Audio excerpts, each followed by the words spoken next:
Hey, what's going on, everyone? How are you guys doing? How are you guys doing today? It is the first day of the year, and as always, for every single episode this week, I just want to dedicate this episode to John Huber. May he rest in peace. And if you're here and you did not watch AEW Dynamite this Wednesday, I highly recommend you go back and check it out. It was phenomenal. It was really amazing. It was a must-see episode, and it is surely an episode that will never be forgotten for me. So let's go ahead. Let's do a little roll call today. Let's see how many of you are here today. Colin, how you doing? The lad, he's gonna go shave his eyebrows. Very interesting. Flash, how you doing, my friend? Charlotte Flair is here. Marcel, how you doing? Raphael, Brian, how you doing? Jaden, how are you? Joe, not sticking around, brother, but it was awesome to see my girl Liv and Ruby win another match and should have a shot at the tag titles. And oh boy, Sonya's back. Hell yeah, man. Thank you even for checking in, Joe. I appreciate it. Revolution Music, how are you doing? Happy New Year to you as well. Ty Main says this SmackDown made Raw look good. Yeah, I mean, I don't know if I would go that far. I don't know if I'd go that far. Shelvis says Happy New Year. Happy New Year to you as well, my friend. I will be doing a New Year's post. It'll be tomorrow, though. Unfortunately, I didn't have enough time to get around to doing all the stuff that I wanted to do. So I will be doing my New Year stuff tomorrow. So Happy New Year to all of you. I hope you all had a safe night, a fun night with your friends, families, by yourselves. I have no idea what everyone's doing this year with everything that's going on. Or yeah, I don't know. Yeah, I guess this year. Marcel says sub, how you doing, my friend? Revolution Music says SmackDown was trash. Oof, yeah, oof, it was brutal. Lucas, how you doing, my friend? Gibby, what's going on? How you doing? DeQuavis, what's up? I'm Spencer A. How you doing, man? Thank you for tuning in. I appreciate it. All right, so looks Hoodie, how you doing, my friend? I think I skipped over you on accident. How are you doing? Good to see you here once again. Hope you guys all had a great New Year's.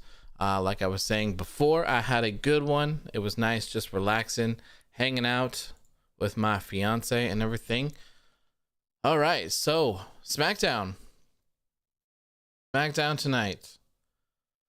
It was not very good. Was not very good at all, unfortunately. Very unfortunate to see, especially after the Christmas episode. Man, the Christmas episode was good. That was a good episode of SmackDown. Really, really, really good.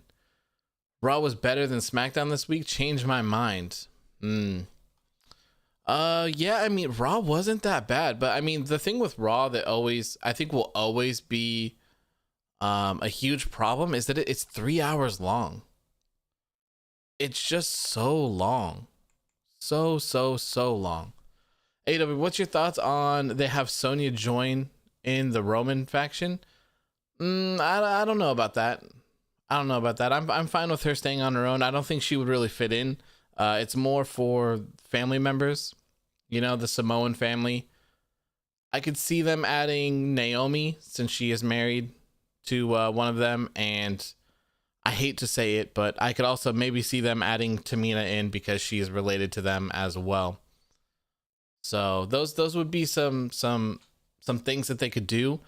I was kind of expecting to see Jimmy Uso return, so kind of shocked that he didn't. I know a lot of people had said that Seth Rollins was returning tonight. I'm not sure where they got that or where they heard that. I have no idea. So I was just kind of waiting to see what would happen. Young boy Drew, what's up? How's it going, man? How are you doing? Flash says, I'm not gonna lie, I didn't watch SmackDown. I was playing Scrabble with my family, but I'm glad that Sonya is back. She's my new number one to win the Royal Rumble. Yeah. That's something to consider as well. It's kind of interesting to see what they're doing. I don't know, like at the beginning, I kind of thought that maybe they were gonna run Sasha Banks and Bianca Belair at the Royal Rumble. I thought that they were going to do that instead of instead of WrestleMania, but it seems like since Carmella pinned Sasha Banks again tonight, that they're probably going to run that back at the Royal Rumble instead. So maybe they'll do that, and then you got Bianca who could win the Royal Rumble. Now you got Sonya Deville who could win the Rumble as well. I know a lot of people were kind of irritated with the Sonya Deville return just because she left in a loser leaves WWE match. So they kind of want an explanation. I will have an answer to that when we get to that part of the show, but I think it's okay. She left under extreme circumstances, so I'm glad to see that she's doing better and that she feels like she's ready to be a part of the company again. I missed half of the show. I only watched the promo and that was it. Which promo, Hoodie? The opening promo? SmackDown gets a D-. Yeah, I'd probably go somewhere around there. I'm here. I almost forgot. Oh, Daryl, don't forget, man. Don't forget about the AOW SmackDown post show. It's the most important show of all of Friday. Oh, the best one. Absolute best one. Marcel says it was announced last week. DeQuavis says WWE on Fox tweeted that Seth was returning and then deleted it later. I didn't see that. I actually didn't see that. Interesting. I had heard people mention that he was returning, but I never knew where it came from. So wasn't too sure on that one. Oh, I didn't change it to ultra low latency. Still getting used to scheduling these streams here on YouTube. The YouTube interface is god awful. So there will be a little bit of a latency between me speaking and your writing. So try to make sure and keep it as cohesive as possible here. Just going through the motions with damn near the same crap we get every week. Also so boring. Another Owens versus Uso match. Riott Squad versus Makeshift Tag Team. Makeshift Team versus Cesaro and Nakamura. Yeah, man, it's a rehash for sure. This one was not very special.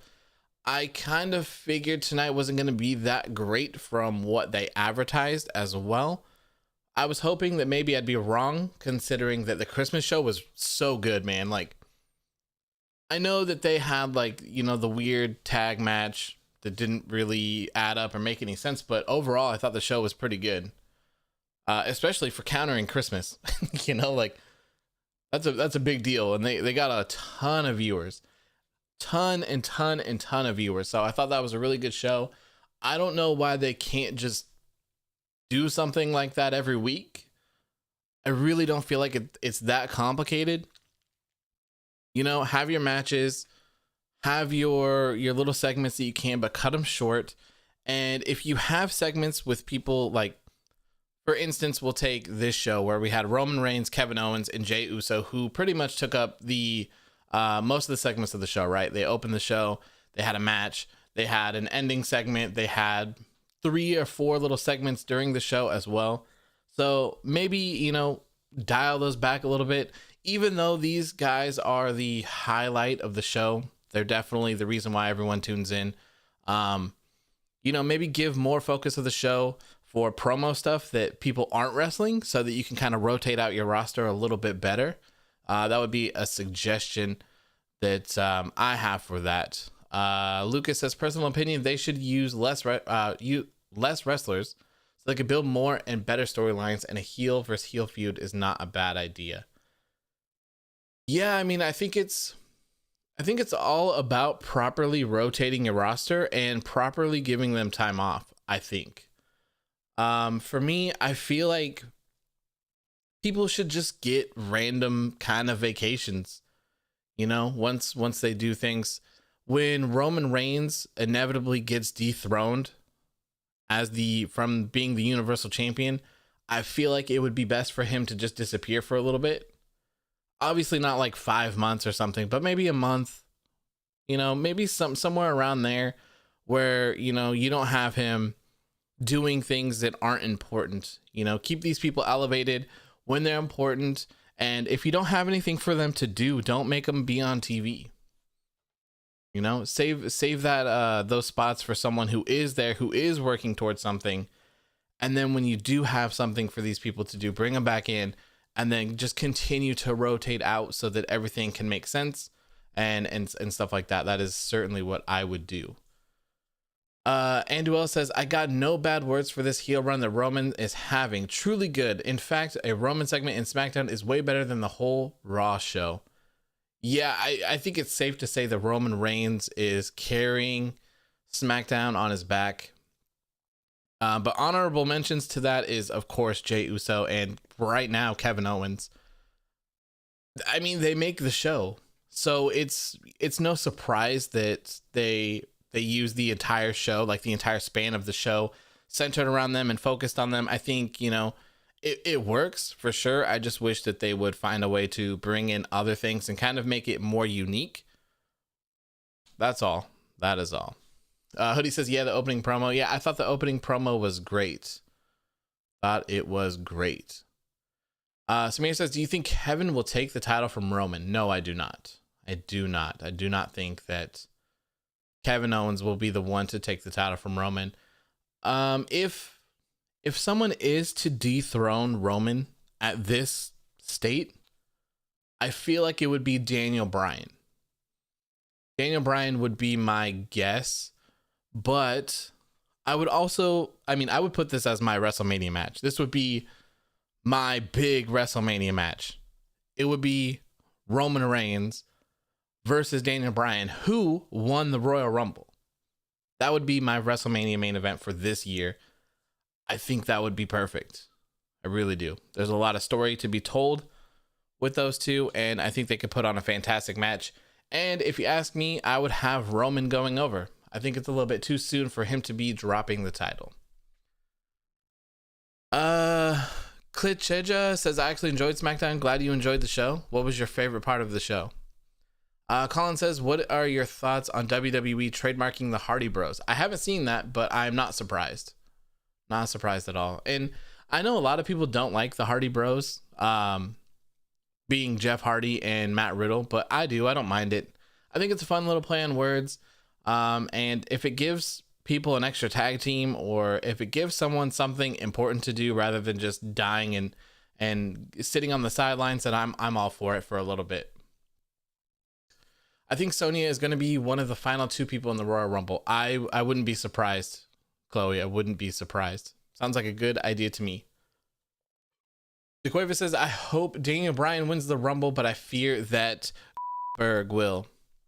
I hope not, man. If he does, oh man, I'll be so upset. It'll ruin the Royal Rumble for me. It really, really will. La says, Detective, I won't be able to stay for long, but I just wanted to say the man is here, or the man is back. Welcome back, La. I appreciate you tuning in. I do. If Roman Reigns wasn't on SmackDown, imagine how the show would be. Yeah, not very good, probably, huh? Not very good. They have their ups and downs, but they really do benefit from having a 2-hour show as opposed to a 3-hour show, which is just brutal, man. 3-hour show it's way too long, no matter how you book it. No matter how you do it, it's always just too long. I honestly want to know why Roman didn't know Adam Pearce booked the match when they said it was on TV he was watching. That's true. Maybe he wasn't watching at that time. I guess. I assume. I don't know. That's where I would go with it. Good evening, says Alex. Alex, how you doing, my friend? Thank you for tuning in. And well says, is there any news on Edge returning? I don't think so at the moment. No. I think a lot of people have speculated that he might show up on Monday because of Legends Night, and Beth Phoenix is supposed to be there. But at the same time, I'm not quite sure that all this WrestleMania stuff is quite finished. There's a lot of stuff going around for WrestleMania, one of them being Roman Reigns taking on Goldberg for the Blue Universal Championship. Another one of them is Drew McIntyre, Brock Lesnar, and Keith Lee in a triple threat match for the WWE Championship. And then this is where it kind of gets a little wonky for Edge. I've heard rumors of Randy Orton versus Edge again at WrestleMania. And then I've also heard that it's possible that we could see The Fiend and Alexa Bliss versus Edge and Beth Phoenix. So that one will kind of be interesting. I wouldn't be mad at that. Also, I believe that AJ Styles recently said he wanted to work with Edge as well. He also said if he doesn't get Edge that he wants Triple H at WrestleMania. So seems like they're probably still trying to form it, even though it's not that far away anymore. So they're going to have to kind of get it together to get there. Arturo says, vibes from Peru. Thank you for tuning in, man. I appreciate your support. Happy New Year. I agree with the storytelling for Bryan and Roman, but I have a feeling Bryan is leaving for AEW after his contract. I don't think so. I don't think so for multiple reasons. Bryan has stated recently that he wants to be a part-timer. He wants to be a family man. He wants to focus on his children. And second being that obviously he's married to Brie Bella. And him leaving would really put them in a bad position, considering their Total Bella show and them still being signed and being lifers to them. I think he'll stay. I don't think, and I don't think anything will change. I think Daniel Bryan will stay. He'll be on a part-time schedule. He'll be there when the story needs him to be there. He'll be there when he needs to put someone over. I don't see him leaving at all. Sonya wins the Rumble to face Sasha at Mania, so that Sasha can finally win at Mania, and they save Bianca for SummerSlam. Maybe Warrior. I could see that. Giving Sasha a decent run wouldn't be a bad idea. The whole thing would be, can they save Bianca Belair until SummerSlam? That's quite a while away from now, so the booking just needs to be there. But yeah, I'm not mad at that. I wouldn't be mad at that at all. Although I would like to see Sonya get some wins as well. So I don't know. See what happens when you don't use your stars. You have to drag out a feud for a month longer than you should because there's nobody else that is ready. Yeah, pretty much. I'm assuming you're talking about the Kevin Owens and Roman Reigns feud at the moment. Yeah, I mean, I would agree. There's no one on SmackDown other than Kevin Owens that should be feuding with Roman Reigns at the moment, except for Daniel Bryan. Those are the only two people they have right now. Someone can correct me if I'm wrong, if they think that someone else fits in that, but right now I don't think there is. I really don't. It's kind of slim pickings. Really, really slim pickings. Wouldn't it have been better for Sonya to return at the Royal Rumble to get the pop? No, I think she got the pop tonight, Victor. I think it was a nice surprise. I think there's probably going to be some other surprises, maybe some NXT people inside the Rumble, some other stuff like that. So it'd be nice to give her return here where people can actually appreciate it. It's not overshadowed by something else. A lot of people have thought that maybe Edge will return at the Royal Rumble again this year. So, you know, something like that, you know, let her have her own shine so it's not overshadowed by other stuff. You reckon Brock actually returns? I don't know. I really don't know. I guess if the money's there, I would assume that, yeah, he's probably there as well. I'm not mad at Drew McIntyre, Brock Lesnar, and Keith Lee for WrestleMania for the WWE Championship. I'm not mad at that match at all. The only thing that would really turn me off of that is if Brock won. I think that would be a huge mistake. So Keith Lee pinning Brock, not bad. Not bad at all. Drew pinning Brock, not bad. As long as he's just there to put someone over, I wouldn't mind. I really wouldn't. AJ versus Triple H does sound great, though.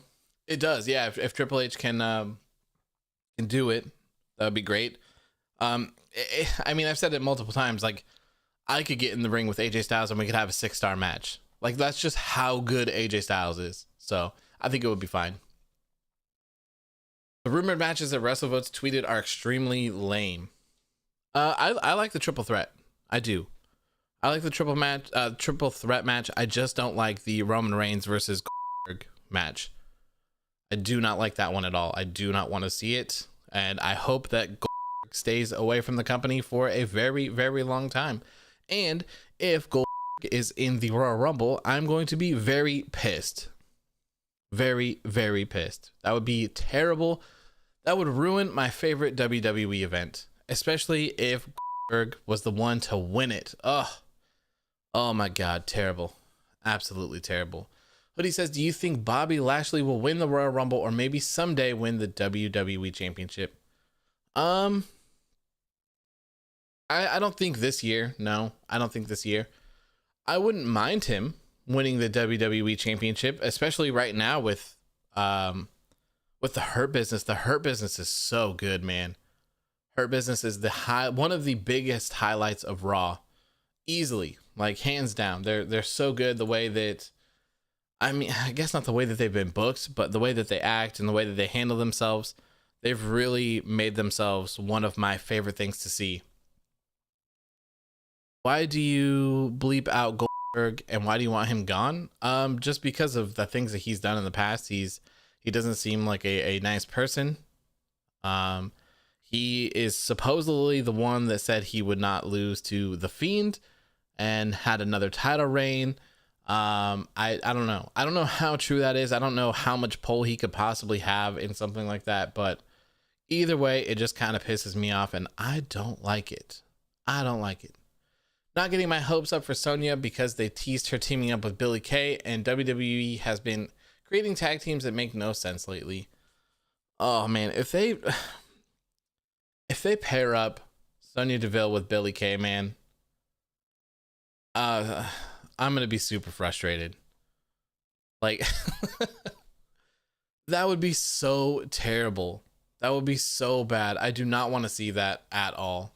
She needs to be, at this point, she needs to be a singles competitor and she needs to remain a singles competitor. And Duel says, my WrestleMania dream match, Seth Rollins versus CM Punk. Kind of impossible. Yeah, I don't see that one happening anytime soon for sure. No way.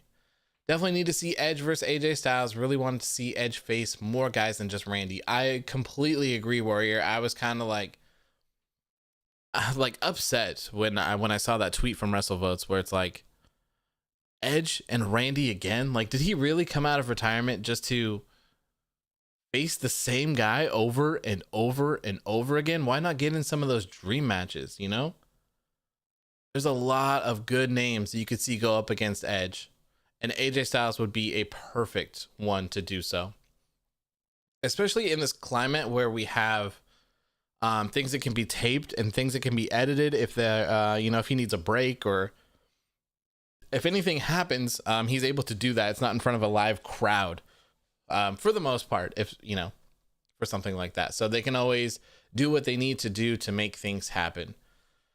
Aaron says, do you think Eva Marie would make a surprise return at the Royal Rumble? There've been rumors for months about her return. So Aaron, I believe there was an update today on the return of Eva Marie. She was supposedly backstage. I can't remember, early this year, or not early this year, like early in like December or late November, I believe, if I remember correctly.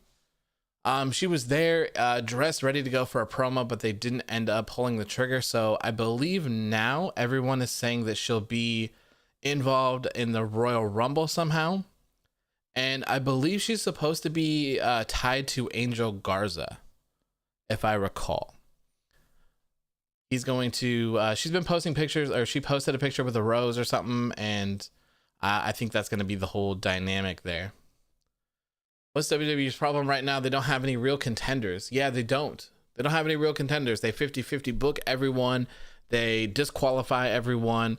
They make everyone get counted out. So it's just, there's no real top competitors at the moment.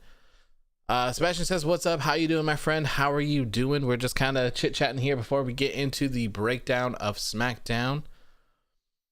Raphael says, I'd be okay if Goldberg was in the Rumble if it came down to Goldberg and maybe Keith Lee or Bryan or something, and they eliminated Goldberg to win, then it's over. It's worked for McIntyre and Nakamura. Yeah, I guess I could see that, but man, I would just be so disappointed to even see him be a part of it. I really would. Lucas says, what's your top 5 to win Royal Rumble this year? God, man, I don't know if I have a top 5, especially, for either, to be honest. For men's, I have Daniel Bryan and Keith Lee. I did have Big E in there as well, but now that he's the Intercontinental Champion, I don't really see that happening. For the women's, now I would add Sonya Deville to that, but my big pick is still going to be Bianca Belair for the women's. Sorry about no, you're good, man. You're good. I understood what you meant. Do you see Owens leaving after his contract is over, says Colin? I don't know. It would be cool to see Kevin Owens go elsewhere. He has ties to the people at AEW, and I feel like AEW is a big enough stage for him. But I don't know. They really can't take every single person, so I don't know. He might stay. He might leave. I don't know. I don't even know when his contract is over. Big Chicken says, I'm still annoyed that Kevin Owens lost to Goldberg, making his match with Jericho for the US title. I know, man. I know, that's crazy. Jake Holden says, hello. How you doing, my friend? How are you doing? Hope you had a great New Year's. If you did a podcast tonight, I hope it was fantastic as well. Thank you for tuning in. I appreciate it. DeQuaver says, also frustrated that Murphy has disappeared. Yep. The entire Mysterio family is completely gone. Where have they gone? Maybe they're all taking a break because of Seth Rollins and Becky Lynch's baby. Maybe when Seth Rollins returns, the whole Mysterio gang will pop back up and they'll just, act like they never, they'll pick up right where they left off. God. What was your favorite match of 2020? I don't know. That's tough. That is tough. Off the top of my head, I would say I have a couple. And I probably forgotten about a lot of them, so give me a break. One of my favorites, Drew McIntyre and Roman Reigns. That was fantastic. You can take any of the Roman Reigns and Kevin Owens matches. Those are fantastic. And then on top of that, I would do Young Bucks versus FTR. Young Bucks versus Adam Page and Kenny Omega. Kenny Omega versus Pac in that, what was it, an Iron Man match that they had or whatever. That was good. That was a good one. Good one. I think Omega and Page had a fantastic match at some point during the year as well. There was a lot of them. There was a lot of good matches this year. There was. Keith Lee turns heel, wins WWE Championship and joins the Hurt Business. I've seen a lot of people talking about that, but I don't think that would happen. Oh man, I wouldn't mind it. I really wouldn't. It'd be interesting for sure. It would be very interesting. There were betting odds posted that most people favor Alexa and The Fiend to win, and Bianca was a close second. Ooh, you see, here's the thing for me. Alexa Bliss, fine. Alexa Bliss, she could enter the Rumble and it would be fine. The Fiend is not a character that fits in with the Royal Rumble, if you ask me. Like, I can't see this man's just waiting in line, coming out when his number gets called. I mean, his entrance is 30 minutes long anyways. So like seeing The Fiend run down to the ring would be weird. I mean, I guess he could just appear out of darkness. That would be fine. But like, how does The Fiend celebrate a Royal Rumble victory? You know? Like, it just doesn't, it doesn't fit to me. I've said this a lot, that everything that The Fiend does needs to be story driven. If there's not a story, I don't think it should happen. And a Money in the Bank and a Royal Rumble win for The Fiend would just be super odd. It would be super odd. The buildup would be super odd. Like, I think everything would be really, really weird. Who knows, though? Who knows? I mean, they did the WrestleMania thing with him where he came out and pointed at the... God, I can't believe they did that. The Fiend actually came out, looked at John Cena, and pointed at the WrestleMania sign. Like, really? All right. I can't believe that Goldberg beat The Fiend. I was in shock and dust for Braun and him and have a 3-minute match. They could have made a cool story with Braun at Mania. Yeah, it's a real shame, man. It's a real shame. Drew McIntyre versus Seth at Money in the Bank is a very underrated match this year. So there you go. Oh yeah, the Boneyard match. Thank you to Cuevas. Yes, the Boneyard match between AJ Styles and Undertaker was fantastic as well. Walter versus Dragunov. Yes, Flash. Penta versus Omega. AJ versus Bryan. O'Reilly versus Balor. Yes, O'Reilly versus Balor was fantastic as well. Yes. The triple threat ladder match was really good too. Who all was in that? Jeff Hardy, Sami Zayn. That was a really good one. And AJ Styles. AJ Styles was the other one. That was good too. Is any chances of this year's WrestleMania theme changed? I'm not sure. They were supposed to do the whole Hollywood thing, but I'm not quite sure if they're going to do that since they're not going to be there. Maybe Funhouse Bray. Maybe, but I just don't see how that would fit. It just seems weird to me. Rated C says, sub AOW, how do you see getting called up from NXT and going to Raw or SmackDown? Also, do you think a draft will happen after WrestleMania 37?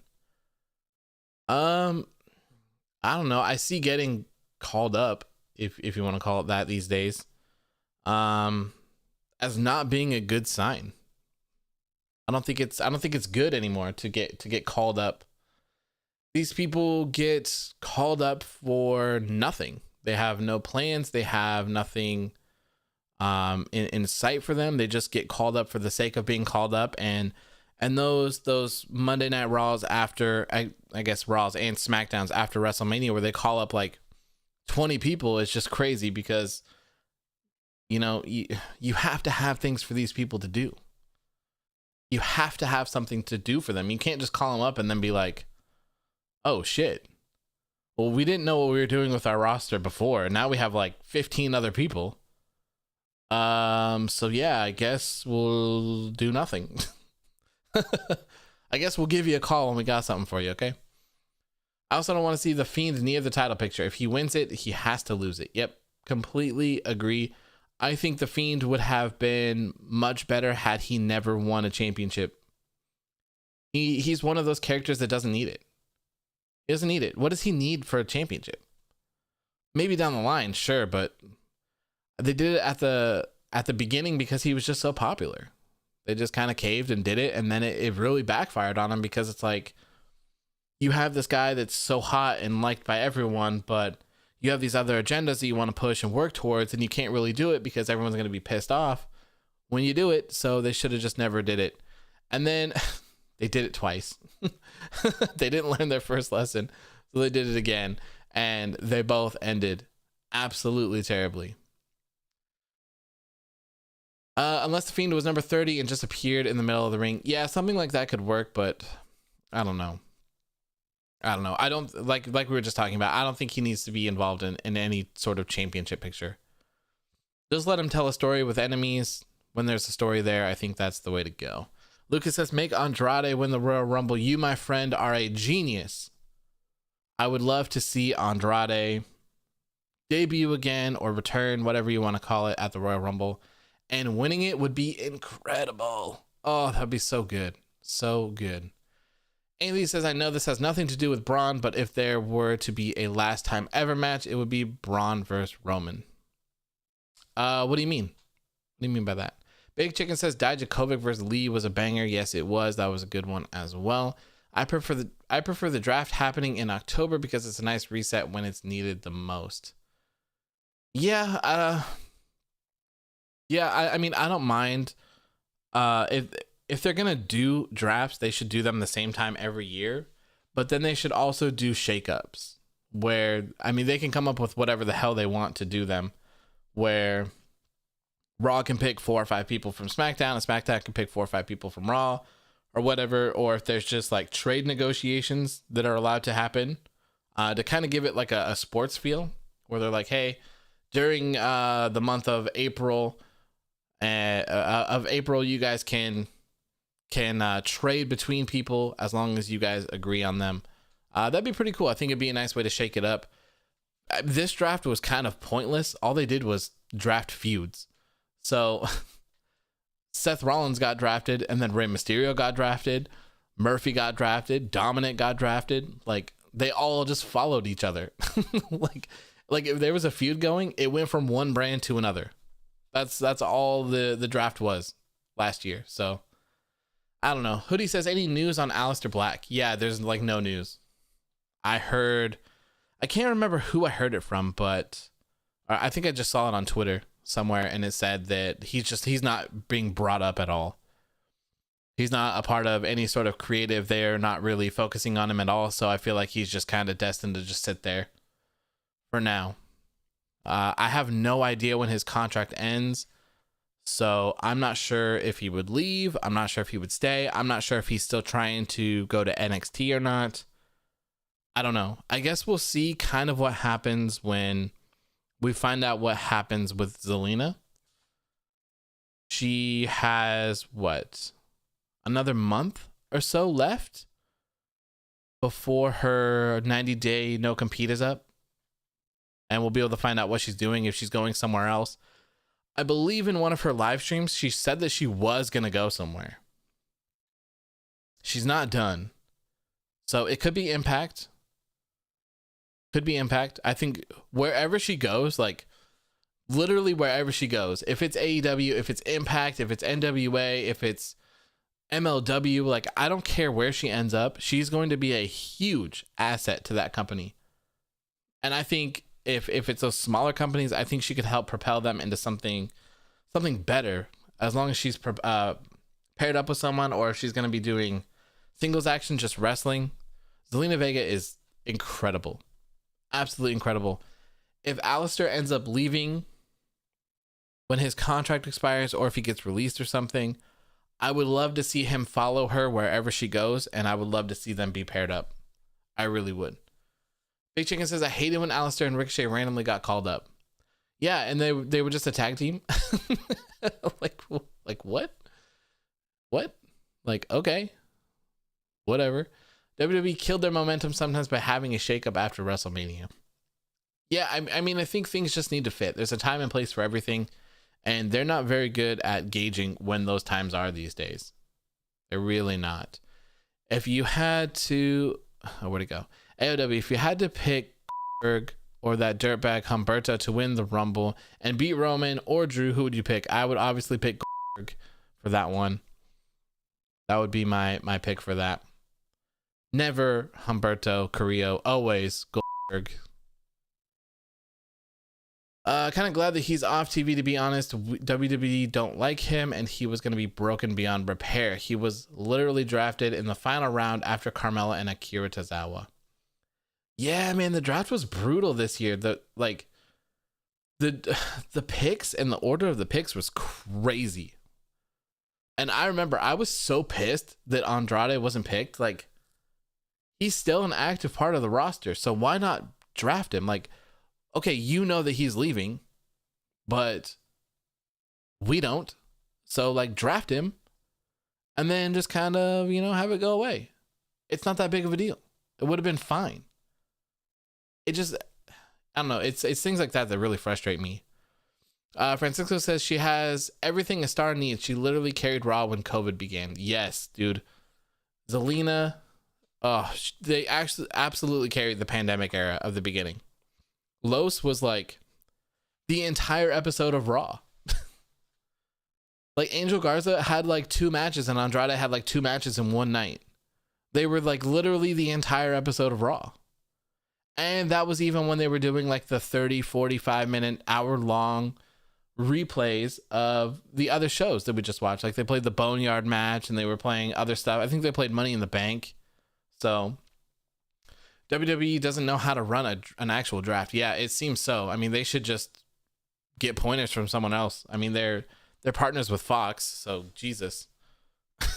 Why not? Why do you hate Humberto? I just think he's boring. Because he's a criminal. He DDT'd Andrade's head on concrete. How, like, you can't do that in a workplace. That's unsafe. He really put him at risk. He could have had brain damage. He could have broken his neck. Absolutely terrible. You cannot do stuff like that. It's unsafe. Unsafe. You need to treat your coworkers like that. What would happen if you were at work, you lifted up the mat and you DDT'd your coworker onto concrete? Probably get fired. But Humberto, he didn't get fired. He didn't. He was on TV for a long time, getting United States Championship shots when he didn't deserve them, looking like a Power Ranger, knocking over my Lunchables, writing terrible WWE pay-per-view predictions. Terrible. Absolutely terrible. Big Chicken says, I love Andrade, but they really didn't do anything with his U.S. title reign. Yeah, I feel like there was a long time for the U.S. title and the Intercontinental title where they really didn't do anything with them. They kind of just slapped them on someone to be like, hey, well, you're probably unhappy and we don't have anything for you to do. So, like, here you go. Here you go. Take this championship. This will make you happy. You're a champion. You're a champion. You don't have to defend it. Just hold it. We should go DDT Humberto on some concrete and see how he likes it. Yeah, I don't think he would like it very much. I don't think he would. Do you think WWE will put Brody Lee to the Hall of Fame? That's a good question. I hope so. I think he deserves it. I would like to see that. Honestly, Humberto lacks in character. He's missing something, but I don't know what. I've given Humberto all the character he could possibly ever need. There he is. Hello, Humberto. Welcome. I've given him the best character in the world. I forgot Nakamura was IC champion until he feuded with Braun that one time. Yeah, he just held it. He just held the title for no reason. Like, they were literally like I feel like he was just like, hey, I'm not happy. And then they were like, oh, well, you want to be Intercontinental Champion?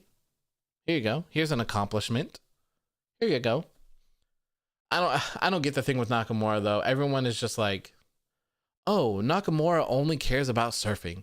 He doesn't care about how he's booked. He doesn't care about anything else. So as long as he's getting paid and he can surf, apparently the man's happy. I don't know if that's true.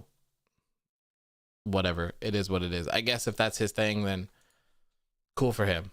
Cool for him. All right. So we're 46 minutes into the show. How about we actually get into tonight's episode of SmackDown, talk about the things that happened, go over the show from front to back, get you guys' thoughts on this tag team edition of SmackDown. If you are still here and you're not subscribed, please make sure to hit that subscribe button. We are already at 820. Absolutely amazing for just over a month. I appreciate that so much. So much means the world to me. Also, if you're still here, please make sure to hit that like button. We are 11 currently. Hitting the like button helps the show do better when it gets published to YouTube once the live stream is done. Shows it to more people. So that is always better. Thank you, thank you, thank you. All right, so here's a quick rundown of tonight's episode of Friday Night SmackDown. We had Roman Reigns opening up the show. Kevin Owens wants a match once again with Jey Uso. Big E takes on King Corbin, which later turns into Big E and Apollo Crews taking on King Corbin and Sami Zayn. Big E announces he will be holding an Intercontinental Championship Open challenge. The Riott Squad takes on Natalya and Tamina. Sasha Banks and Bianca Belair square off against Carmella and Bayley. Sonya Deville makes her return to WWE. The Street Profits give us their 2021 predictions. And spoiler alert, it doesn't end well for them. Daniel Bryan and Otis randomly team up to take on Cesaro and Shinsuke Nakamura. And then tonight's main event, once again, you guessed it, is Kevin Owens versus Jey Uso. I don't know how many times we've seen this match, but it is once again the main event of the show. Speaking of taking bumps on concrete, remember when Johnny Gargano hit that brainbuster on Ricochet at TakeOver? I do not. Every time I see Nakamura, it makes me sad to see him lose to Otis when he's a former Rumble winner. Yeah, man, that was brutal. I feel like titles are starting to feel less important nowadays. Absolutely, Francisco. Absolutely. To me, WWE championships are kind of irrelevant at the moment. They mean absolutely nothing. No one really gives two shits about them, and their booking is just overall terrible. There's no contenders. There's no way to make contenders. There was no real rhyme or reason for literally anything. So AEW should do a match every year to honor Brody Lee. For example, they can do a Brody Lee Battle Royal. Kind of good that you mentioned that, Tamver, actually, because I saw someone messaged me earlier on Instagram and said that every December AEW should hold a like Brody Lee tribute tournament and the winner should get a shot at the TNT Championship. And I think that is a beautiful idea. That's absolutely amazing. Like, yes, please do that. Please do that. That would be incredible. The lad says the Bryan hip workouts with Otis backstage. Yeah, that was pretty funny. Pretty funny. Raphael says, who said tag team wrestling was dead? Tonight's show was quality stuff. Yeah, man, tons. It's very weird to see an entire show. Like, this is like an AEW show, to be honest. Like, with all the tag teams. Crazy. Absolutely crazy.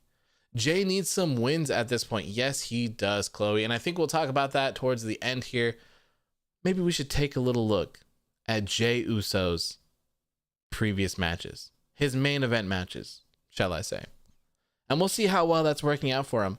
Spoiler alert, not working out very well for him. Just like tonight's match. Didn't work out very well for him. What do you think will win the Dusty Rhodes Classic this year? And do you see the Rascals being in it? I could very well see the Rascals being a part of it. I I think that would make a lot of sense if they could make it happen. If they're ready enough to be on NXT TV, I'm sure they'd be fine. But if not, I could see it being the grizzled young veterans this year. Adam Cole and Roderick Strong wouldn't be a bad decision either. It's still very weird for me to see Adam Cole being in a tag team division while Kyle O'Reilly is in the world championship position. Like, kind of weird. Kind of weird. This was basically SmackDown Tag Me In edition. Yes, it was. It really, really was. Oh, the greatest thing happened tonight, by the way. Tonight's show was the very first episode of any sort of WWE programming to take place in 2021. The first WWE match of 2021 was Big E versus King Corbin. The first WWE match of 2021 ended in a disqualification. If that isn't the most WWE thing in the entire world, I don't know what is. I think it's hilarious. And I'm glad that I have 364 days now to say that their first match of the year ended in a disqualification. This is not a way to start off the new year. It's really not, especially coming off of one of the best episodes of SmackDown in the entirety of 2020. This is their first move. Absolutely terrible. Terrible. Daryl says, I need Uncle Ziggy to break up with Robert Roode and do something bigger and better. Yeah, man. Yeah, I mean, I've always been a fan of Dolph Ziggler. I think he's fantastic. I think Robert Roode has a lot of potential as well. But, you know, I can't speak for Robert Roode, obviously, or Uncle Ziggy. But it does seem like Dolph does not really care. It seems like wrestling kind of takes a backseat to his comedy, if you ask me. So I genuinely feel like he doesn't care. Kind of that whole Shinsuke Nakamura and surfing thing. That's the vibe I get. I don't know if that's necessarily true or not, but I don't know, man. I don't know. I just watched the shows. Francisco says, what about Imperium? Yeah, I guess I could. We don't know who the participants are really, other than Undisputed Era at this point, if I recall correctly. Teddy Long was booking SmackDown tonight with these damn tag matches. Yes, he was. No, don't give them any ideas. I still haven't recovered from In Your Face Monday Night Raw. We'll be prepared for Legends Night on Monday. Benson with a gun says, file that under shit you love to see. Absolutely. Absolutely. Bobby Roode should have stayed in NXT. I'll give that an absolutely as well. Elijah says, I just don't understand what's the point of giving Carmella the win after Sasha Banks beating her clean at TLC. Sasha's supposed to be on a new opponent. They better not ruin her booking. I think it's just to delay the inevitable feud between Sasha Banks and Bianca Belair. That's all I think it is. Although I feel like you could really go about booking your shows better, and especially your champions better. We'll talk about that when we get there, though. Let's get up to speed here. Let's actually start talking about the show a little bit here. Almost an hour in. So the Roman Reigns segment that opened up the show was perfect. This is how you should open up a show, in my opinion. It was fantastic. I don't think anyone can deny how amazing Roman Reigns, Jey Uso, and Kevin Owens have been carrying these shows. It's just, it's great. It is. It's really good. So not mad at this at all. However, I am getting kind of tired of seeing the same matches over and over. Yes, they're good, but Jesus, we see them over and over and over again. I think this is the third time that we've seen Kevin Owens and Jey Uso. So it's just a little much. But like I said, I don't blame them. This is their bread and butter currently. So it's WWE. So of course they're going to do WWE things, you know. Naturally, that's just how they do. Elijah says Roman Reigns and Kevin Owens are gold. Yes, they are, my friend. Yes, they are. I still hate Paul Heyman. Yeah, if that whole stuff about the Good Brothers and things is true, yeah, he's an asshole. They're all great, but I don't care anymore. I agree about the repetitiveness. Yeah, so like, my thing is that even things can still be great and still be repetitive and still be kind of boring, I guess, if you will. Kevin Owens and Jey Uso, sure, they can put on great matches together, but like I said, I think we've seen them at least 3 times, the match. But I'm just not invested anymore. I mean, I'm invested in the stories. Don't get the story, like the overall story, don't get me wrong. But the individual match, I can't. I can't get into it. Can't get into it. You hate rematches, but Vince says it's good shit. Yes, he does. Vince McMahon is in his office saying, Kevin Owens versus Jey Uso for the 400th time. It's such good shit. Vince McMahon loves him some rematches. It would be my dream if at the Royal Rumble 30 is Samoa Joe. Samoa Joe returning would be incredible. I'm very excited to see that man return if he is. I love Samoa Joe. He's been very underutilized in all of WWE main roster. So having him come in and just contend with Roman Reigns or Drew McIntyre would be incredible. It's like watching Ray versus Seth. Yes, it's just so bad. It's a Baron Corbin feud. Yes, that's the Baron Corbin and Seth Rollins, man. They have just like the worst feuds in the world. They just so long. Like we all knew from the beginning of the feud that KO wasn't winning the title. So the fact that the feud is continuing is even more nonsensical. Yeah, and it's just like the whole thing, it's always the same. The matches are good. Like I said, don't get me wrong. The matches are good, but it's so predictable. Like every single match, they kind of go back and forth. Kevin Owens gets the upper hand. He's about to win, and then guess what? Jey Uso interferes, and it's kind of over. They even did the whole thing with the steel cage match where the stipulation was the cage, so Jey Uso was locked out, but then like haha surprise, he still shows up and still helps Roman Reigns get the win. I was like, what was even the point? Okay, there you go. How about some timeout for you for that weird ass comment? WWE needs to dumb down the DQ. Is getting ridiculous. Yeah, it's just insane. It's insane. So I think I said this on my Instagram and Twitter, I guess, earlier. I think what we're going to see here, Kevin Owens kind of pointed it out. He kind of dropped the verbiage here a little bit.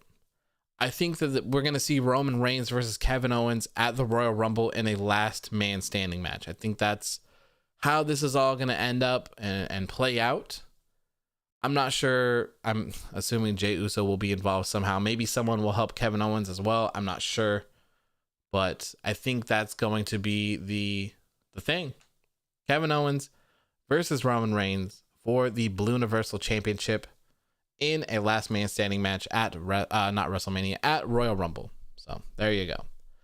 Big Chicken says Corbin is so boring. I didn't actually mind the lone wolf gimmick though. Yeah, I like the lone wolf gimmick too. I hate this whole King Corbin thing. It's been going on for way too long. And the music mashup is terrible. Absolutely terrible. Right, I'm getting tired of Jey Uso right now. I liked him. I'm not getting tired of Jey. I'm just kind of don't want to see the same matches. I still think that they're the highlight of the shows, though. They really are. And God, I'd probably say they had the match of the night as well, to be honest. So next up after the opening segment, we had Big E taking on King Corbin. I'm not sure why this match got booked. Originally, I thought it was an Intercontinental Championship match, so I was kind of like irritated about it. But I guess I'm dumb, and I just assumed that myself because it was just a regular match. Corey Graves said on commentary that if he would beat Big E, then, maybe that would put him in contention for a shot at the Intercontinental Championship. So I was like, oh, my bad.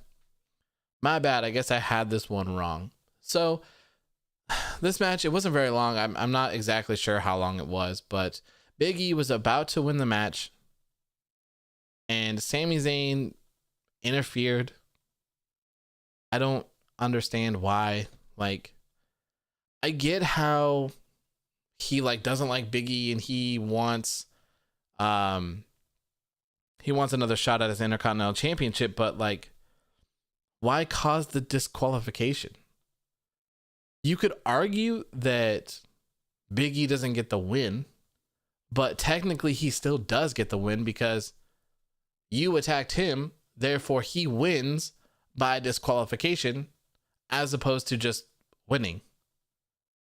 So I don't quite understand that point. Then the Knights of the Lone Wolves, Steve Cutler and oh god, why can't I think of the other guy's name? Whatever, the Knights of the Lone Wolf, whatever, they came in and started fighting as well. And then Apollo Crews came out to help out Big E to kind of even the odds. It was a big mumbo jumbo disaster mesh brawl thing that I don't understand why it had to happen. It didn't make any sense at all to me. I don't know. I think bitch has been overused in this feud too much. It's like when they kept saying Jey Uso is Roman Reigns' cousin during his feud with Roman. I mean, yeah, that's WWE's go-to. You know, those like, you know what? I really don't like you, bitch. You're the worst person in the world, bitch. Like, there's always that huge dramatic pause. Wesley Blake, yes, thank you, Warrior. Yes, thank you.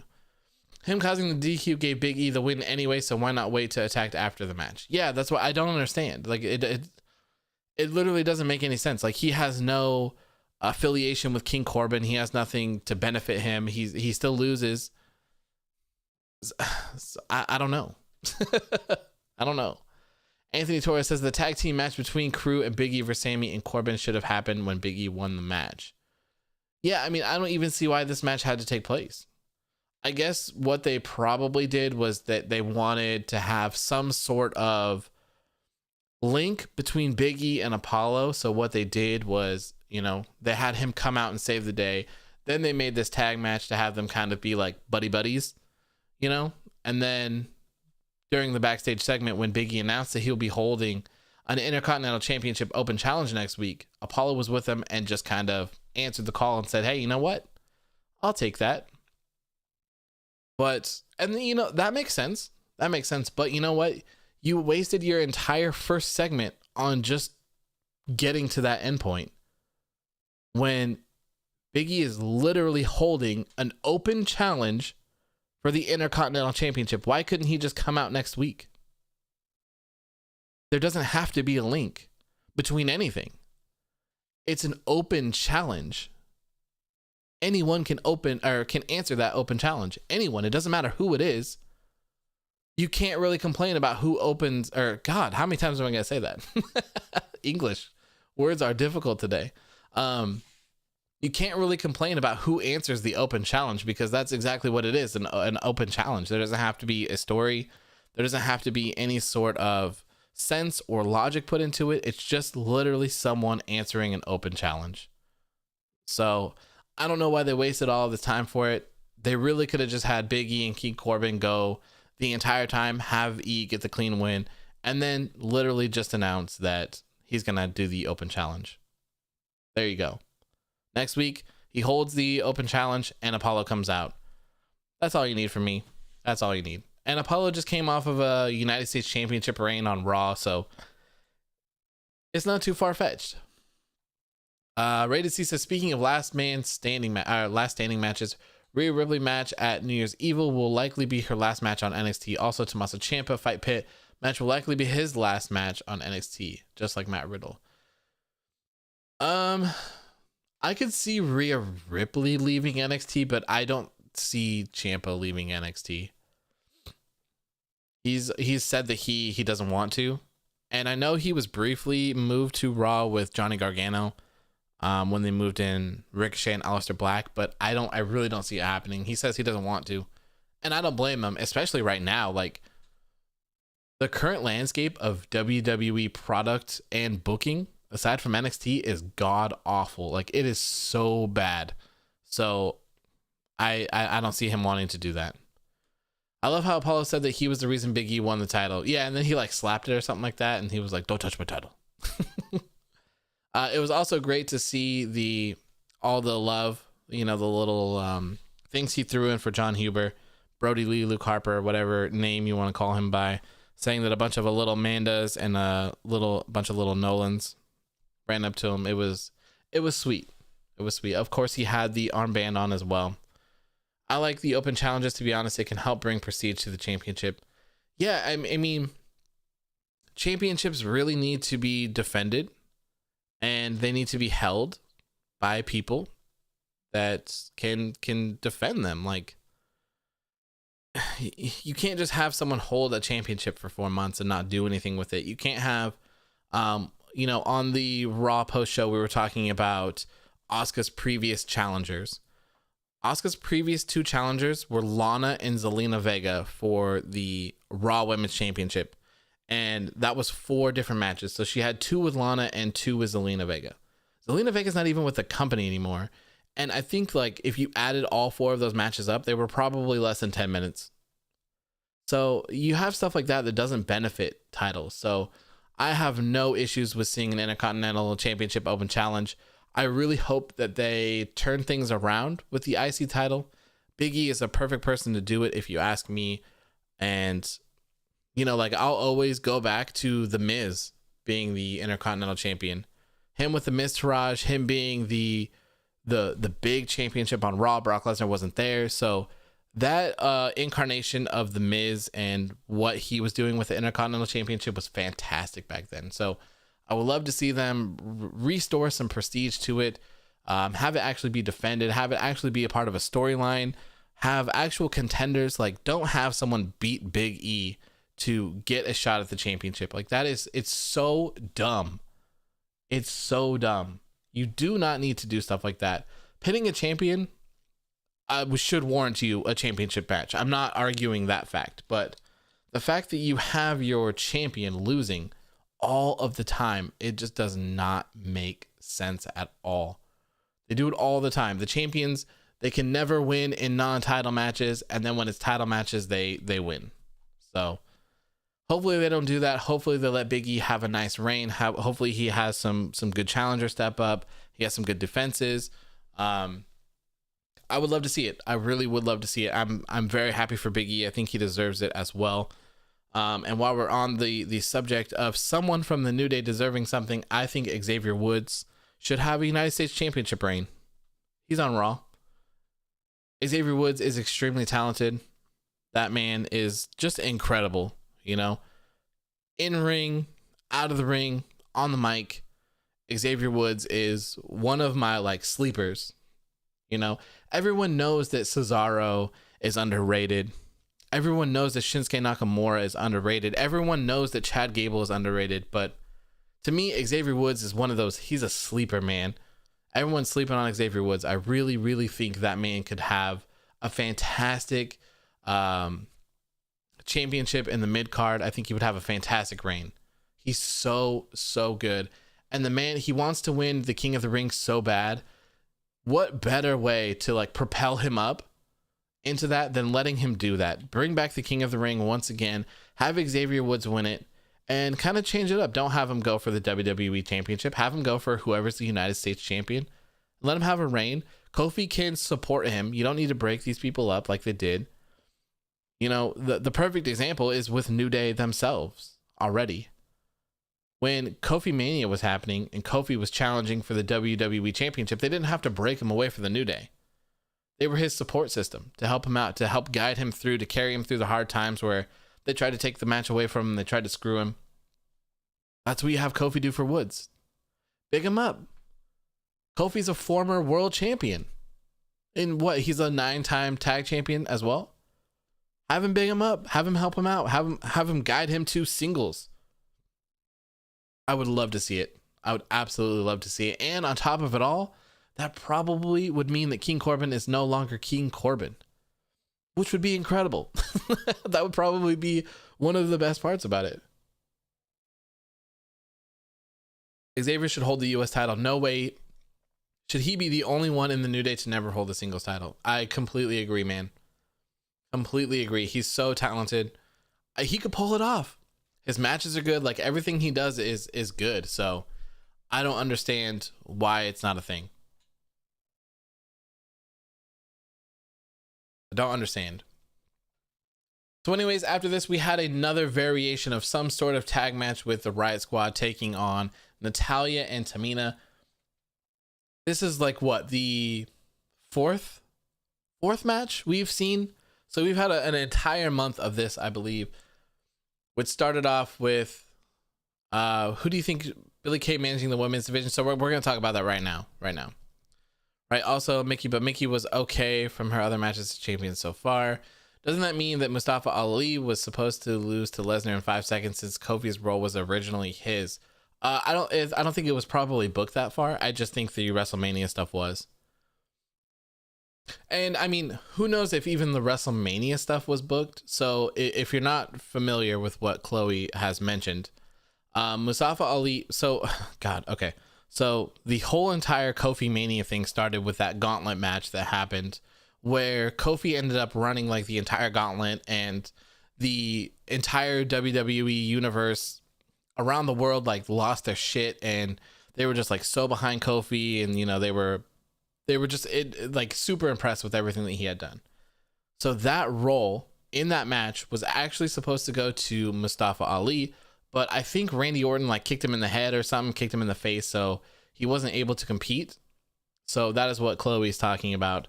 And I would just say that I think Ali was just supposed to be in that match and win it in that same fashion. I don't think like Kofi Mania wasn't booked.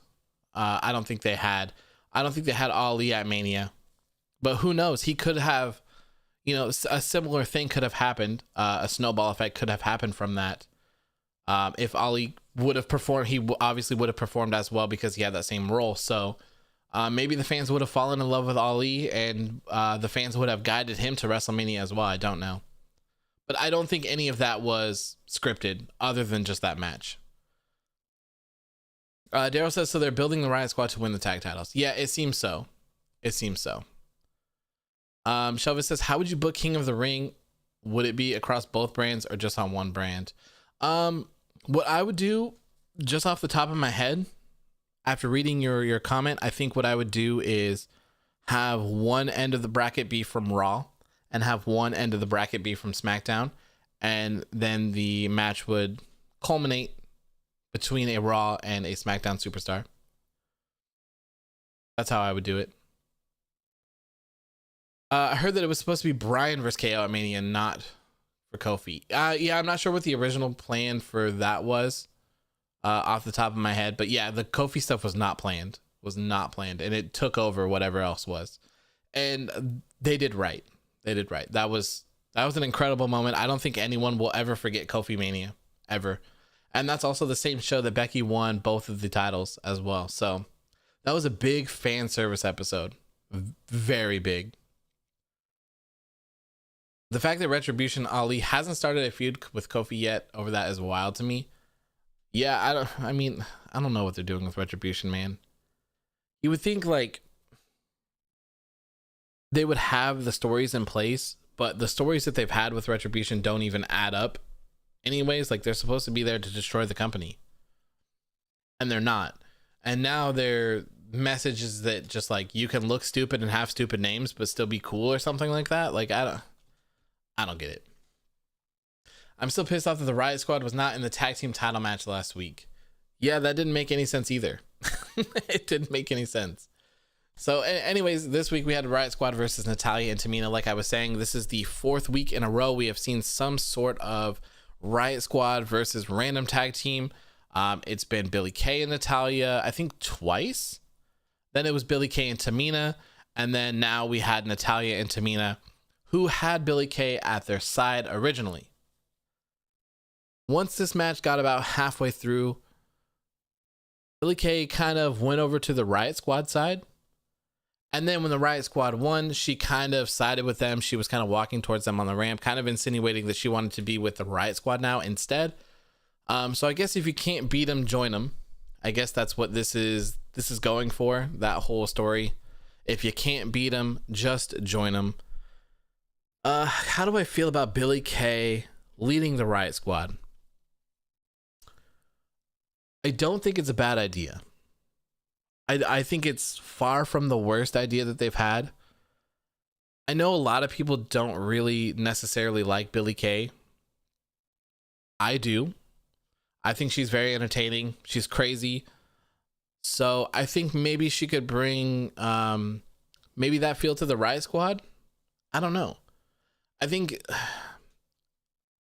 don't know. I don't think it's bad. She needs something to do for sure. And we all know that she's just a comedy act for them now. So we can't expect anything more than that from her at the time. So managing the Riott Squad, not the worst idea. Riott Squad are obviously, they're trying to build them up to be tag team champions. The current tag team champions are Asuka and Charlotte Flair. So that's going to be one tough mountain to climb for them. One tough mountain to climb. I don't know when they'll do that. Maybe Royal Rumble. I don't know, but something that I do know is that Asuka needs to start finding some challengers for that Raw Women's Championship as well, instead of just holding it, because it sucks. It really sucks. Daryl says, I'm all for Ricochet joining Retribution. I think him and Ali would do good things together. I think him and Ricochet, I think Ali and Ricochet would do great things together too. I don't think that Retribution is the host for said team though. I really, really, really don't. I don't think Retribution has any hopes. I don't think that anything is going to come from them. I really don't. I don't think it's going to work. I don't think they have anyone behind them. I don't think there's any story being told there. The whole thing with Ricochet has been going on for like 2 months now, it feels like, and we've had no progress. No progress. The Retribution doesn't look any better than they did from before. They look weak. Even in every single match that they've had, where you take one member of Retribution, put him in the ring with Ricochet and have the rest surrounding them, they always interfere. And they always get their asses kicked by Ricochet, single-handedly every time. And then the other person in the ring gets the distraction win, you know? So yes, it's a win, but that guy that has been looking up at the lights in WWE for the past 6 months is beating you all. Single-handedly beating you all. The Fiend, wow, this is kind of a big deal because The Fiend is huge, crazy, you know? He beat them all. So it doesn't work. It doesn't work. I really think it's just time to start breaking apart Retribution. Maybe having them be like, you could go like the whole, like, for lack of better words, like a false prophet type thing with Ali, where it's like, hey, you've been leading us and guiding us, and you've been telling us that these are the right things to do, and that these people have been doing these things to us to hold us down. But really, it's just you that's been holding us down. Like, you know, you've been holding us down. You've been giving us these terrible names, these terrible masks, this terrible gimmick, all to make yourself look better and just have it kind of implode and have these guys go do the things that they do best, because it's not going to work. It's just not. I'm sorry.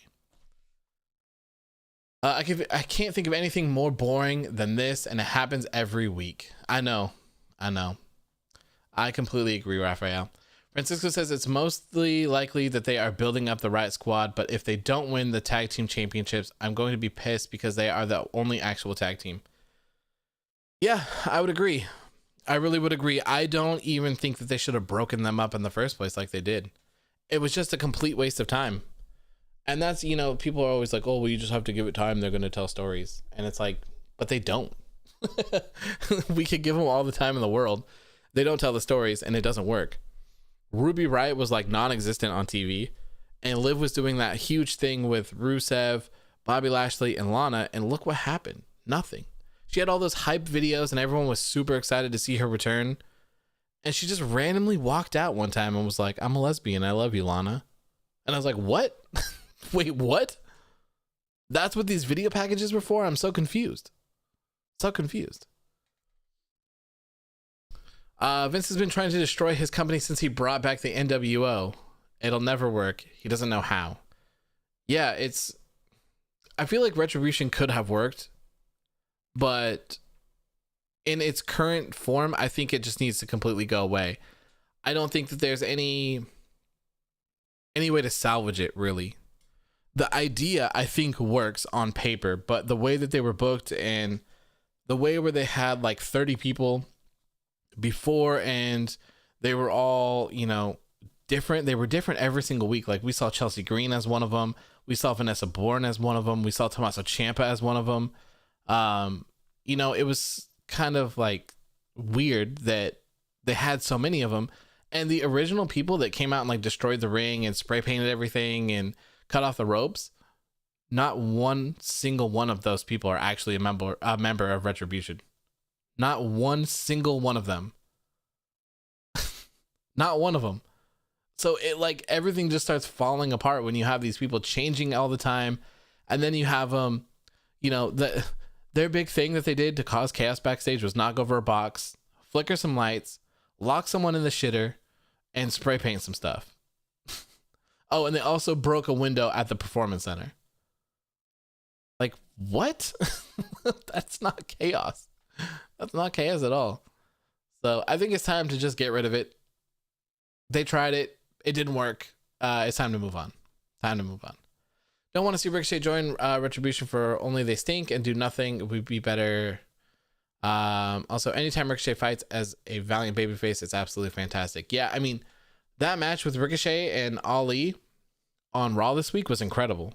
Those two guys are incredible wrestlers. So I don't know why they have to rely on all the bullshit all the time. Just let these guys do what they do best. I really don't want to see Charlotte versus Asuka, especially if Charlotte going to win. I like Charlotte, but she don't need the championship. She needs a consistent character. Elijah, so I think what's going to happen is that if I had to guess, this is my WWE booking for right now.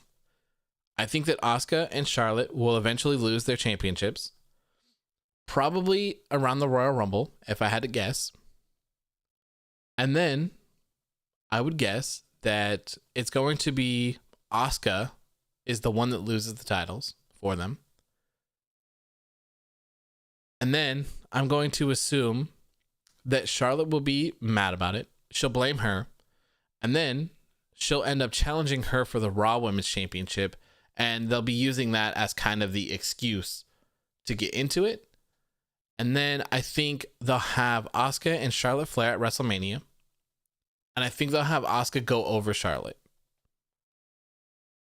I mean, I don't know if they'll have Asuka go over Charlotte, but that's what I would do. I would have Asuka go over Charlotte. I think this is kind of an easy way to do it. You could maybe even have Charlotte accidentally hit Asuka with a finisher, or you could have Asuka accidentally missed or butt bump Charlotte and kind of end the match that way so that they're kind of butting heads and feuding. Asuka was undefeated, and at WrestleMania she was defeated by Charlotte. She lost her title. She lost her undefeated streak. So I feel like what they're going to do is run it back at WrestleMania, and this year they're gonna have Asuka get the win over her. That's my guess. That is my guess. Did you see Lana's picture on Instagram? Casted up arm and walking boot. I can't tell if it's a storyline or real. I think it's storyline. I don't think she's actually hurt. But yes, I did see it. I did see it earlier. I laughed when I saw it.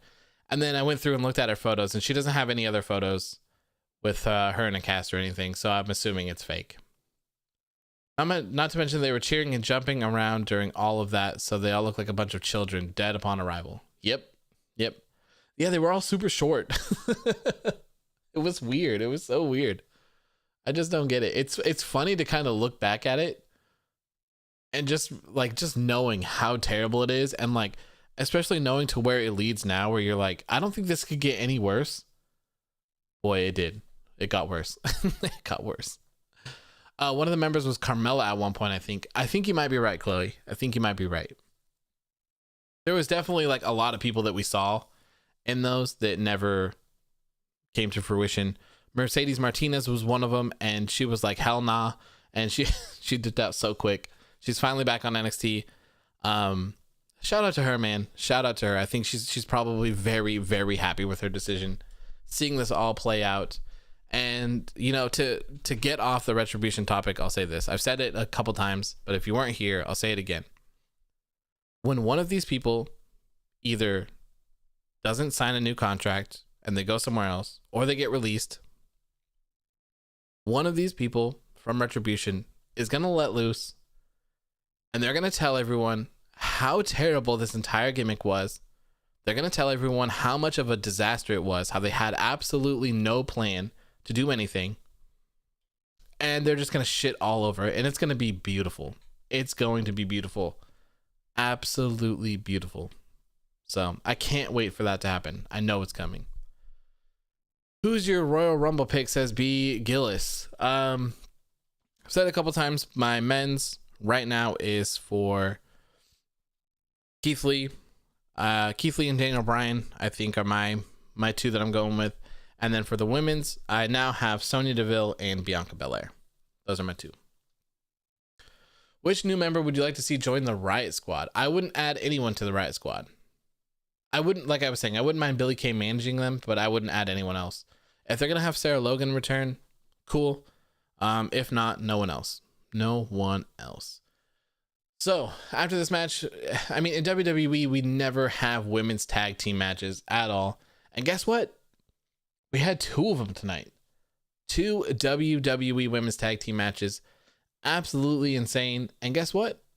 The tag champions weren't even on the card tonight. The next match is kind of a rehash from the match we saw at Christmas. This time we got Sasha Banks teaming up with Bianca Belair once again to take on Carmella and Bayley. So we saw this match on Christmas, but you can add Asuka and Charlotte Flair to that match. I don't know why they decided to run this back. I'm not quite sure. I think maybe as just kind of a cheaty way to have Carmella beat Sasha Banks so that they can run that feud back again for Royal Rumble. It's really hard to tell where this is going. I really do think that Sasha Banks is going to be taking on Bianca Belair at WrestleMania. I think that's the big women's match. Sasha Banks and Bianca Belair, and then Asuka and Charlotte. I think those are our women's matches.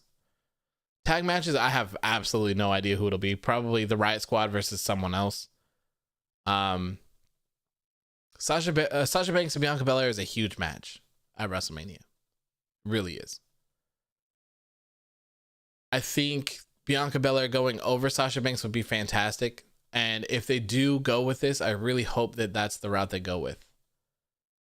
I really do. Bianca Belair, I've said it a million times, and I'm going to continue to say it each and every single week. Bianca Belair has so much potential. She's insane. She's great on the mic. She looks like a star. She acts like a star. She presents herself as a star. She wrestles like a star. She is a star. So it's only a matter of time. Only a matter of time. Chloe says Carmella's transition in her finisher gives it a bigger impact, in my opinion. Yeah, the float over like facebuster, that was good. It looks good. Carmella's come a long way. She's really come a long way for from where she was before she took a break. So big ups to her. I thought her match that she had against Sasha Banks for the championship was pretty good as well. I wasn't expecting it, so I was very impressed. So yeah, I think we're going to see that ran back probably at the Royal Rumble. So Carlos says you skip my comment every time I say something. It's okay. Keep the good work, man. I didn't watch SmackDown today, but I saw your pictures on IG, so keep up. You did? I didn't see you said anything. Let me scroll up. You said, hey man, big fan. Sorry, I'm late. Just stopped to say hello. I'll watch your video at work tomorrow. That's the only one I see, man. Feel free to, leave it, and I'll be on the lookout for it. Definitely want to be more, community driven here. So if anyone has anything, I try to read as much as I can. So if you have something, make sure to go ahead and leave it, and I'll make sure that I look out for you. BJ says, I gotta go with Daniel Bryan as my pick for the Royal Rumble. It looks like WWE are pushing for a Roman versus DB match. I hope so. I hope that's the case. Brendan says, do you think we'll see Roman go after Adam Pearce for making the Jey versus Kevin match? I'm not sure. I was kind of thinking about that when it happened. Like, are they gonna do some sort of whole like Stone Cold thing, like against the Authority? I'm not sure if it would work for Roman Reigns or not. It'll be interesting to see going forward, though. Be interesting. At this point, I find wrestling Twitter so toxic and negative where I just want Otis to win the Rumble and see them implode. Oh, God, man. Yeah, I think everyone would implode for sure. For sure. Tamber says, I want to see Mandy Rose win the title this year. Yeah, Mandy Rose is great. I'm not quite sure why they paired her up with Dana Brooke. She was even saying in an interview that she was supposed to go solo after Sonya left. So I'm not quite sure. They didn't really follow up with her with what she did at the was it WrestleMania? Her and Sonya? They didn't really follow up after that. So kind of a shame. Boris says Bianca Belair winning would be great, but Sasha wouldn't be losing at Mania for like the 5th time. Yeah, so I mean, if that's the case, don't book it. Don't book it. If Bianca Belair is getting a SmackDown Women's Championship shot, she has to win it. She has to. I don't want to see... Oh, God, this is something I certainly don't want to see them run back multiple times. I don't want to see that happen at Mania and have Sasha win and then only for them to fight like on SmackDown again and lose it or at the next pay-per-view. Ooh, that would be brutal. BJ says, thoughts on Aleister Black? I love Aleister Black. I don't understand why he is not a huge star. The guy is incredibly talented. The guy has a really cool, unique gimmick. It fits perfect. I don't know how they managed to fumble him like they did. I don't know how. It's insane. Carmella gimmick doesn't make sense at all. They repackaged her to make her look weak. I mean, she had a great match with Sasha Banks, and she just beat her. So I don't think she looks weak. The thing for me that I say that, I don't know, I guess everyone thinks differently, and you guys might feel differently about this than I do. But for me, when you break down these championships, so we're going to be talking about the SmackDown Women's Championship right now, since we're talking about Carmella. So you have Carmella returning, right? Sasha Banks is the SmackDown Women's Champion. She is the cream of the crop. She's the top dog in this company, in this division. She is the #1 women's contender. Correct? Correct. That's what it means when you're holding this championship. So facing #1, going the distance with #1, holding your own against #1 for 10, 15 minutes, whatever the match was, and losing is not a bad sign. Not a bad sign. I said this on Raw when Elias lost to AJ Styles as well, and this fits perfectly in here as well. If you have someone who's not a top dog going against someone who is, having them lose isn't bad. Of course they're going to lose. Elias beating AJ Styles is blasphemy. That's crazy. Look at AJ Styles' record. He's one of the best in the world. So for Elias to be able to hold his own against AJ Styles is fantastic. That makes Elias look better to me. So for Carmella to be able to jump in the ring with Sasha Banks and hold her own and last 10 minutes, 12 minutes, 15 minutes, whatever it is, I don't think it makes her look weak. To me, if I am Booker Man and I'm booking these shows, that is how all of my matches end up for the most part. I don't think that makes someone look weak. I think if Sasha Banks and Carmella got in the ring and she got squashed in 2 minutes, I think that makes her look weak. I don't think that does anything for anyone. I don't think that really makes Sasha Banks look good either. That just makes it look like Carmella shouldn't have been in that match anyways, and it kind of nullifies everything, if that makes sense. So going the distance, that's the way to build stars, man. In my opinion, I would have tons of those on my card. I think my shows would be built around exhibition matches. Good Lord, speaking is difficult. So built on exhibition matches that are mostly nonsensical, that are just there to get wins and losses on people. Then you have obviously your story driven content as well to do other things, but people need wins and they need losses. It's just a natural thing that happens. You know, imagine if you had football or basketball ending in disqualifications and no contests and stuff like that. It just wouldn't make any sense. So I do think that there's a time and a place for all of those, like I say all the time, but doing them all the time just kind of devalues them. So I don't know. I feel like their shows would be so much easier if they just did stuff like that, where they just focused on creating people instead of just creating like moments for the now, but creating long term. Because almost everyone in WWE at the moment doesn't feel like a credible threat. Like all of the title scenes feel non-existent to me. You know, it's difficult. It's really difficult. It was at SummerSlam because I remember Mandy struggling with that table. Oh, okay. So yeah, they really failed to follow up with Mandy after SummerSlam. I feel like, I think, yeah, I don't know. That was when Hacker Man was around a lot too, and they just kind of fumbled all of that. What do you think will be the Elimination Chamber matches this year, and who do you think will be the participants? I have no idea. That's a lot of people. That's something that I usually don't talk too far in advance for things. So as we get closer to the Elimination Chamber, then we can start talking about that. I think it'll start taking shape when we get closer. Who would you like to see face McIntyre at WrestleMania? I would pick Keith Lee. That'd be my pick. But I guess we'll see how this match goes with Keith Lee and Drew McIntyre on Monday. We'll see how that goes. I think, to kind of get off topic here, I mentioned this on Monday, but if you weren't there, I'll tell you too. It would be a very ballsy move. It would be a very, very, very, very, very ballsy move, but I think this would help create that must-see moments the WWE product is missing completely. Drew McIntyre is taking on Keith Lee for the WWE Championship on Legends Night. There's going to be a kajabillion people watching Raw on Legends Night.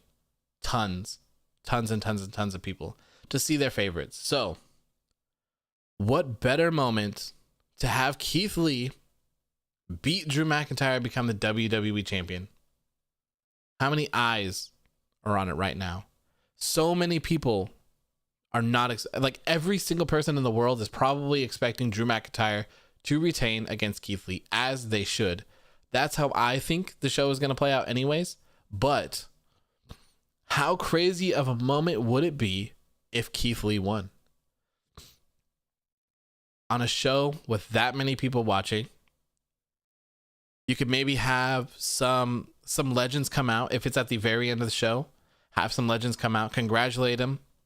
You see your Ric Flairs, your Hulk Hogan's, your Carlito, your Boogeyman, your Tatankas out in the ring celebrating with Keith Lee as WWE Champion with all the confetti coming down. Huge celebration.